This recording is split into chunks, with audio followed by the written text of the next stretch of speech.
মানুষের মন সবসময় একরকম থাকে না, শরীরে শক্তি সামর্থ্য মন মেজাজ একরকম থাকে না। মাঝে মাঝে ক্লান্তি লাগে, বিরক্তি লাগে, অস্বস্তি লাগে, মাঝে মাঝে মানসিকভাবে মনোবল চাঙ্গা থাকে না।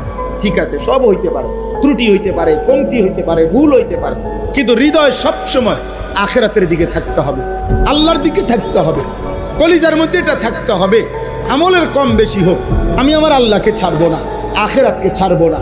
দেখা যাবে আবার আল্লাহ নতুন করে প্রফুল্লতা, হিম্মত, উদ্যম আল্লাহ দিয়ে দিয়ে। আমরা তাসাউফের ভাষায় কিতাবে পড়ছি, তাসাউফের ভাষায় হলো মানুষের অন্তরে দুই হালাত হয়, আল কবজ আল বাস। অর্থ হইল আল্লাহ তাআলা কখনো বান্দার অন্তরে প্রফুল্লতা দেয়, ফলে সব কিছু করতে ভাল লাগে, কখনো কখনো বিষণ্ণতা দেয়, কবজ বলে এটাকে, টেনে ধরে আর কি অন্তরটা, ফলে অন্তরটা একটু ভাল লাগতেছে না।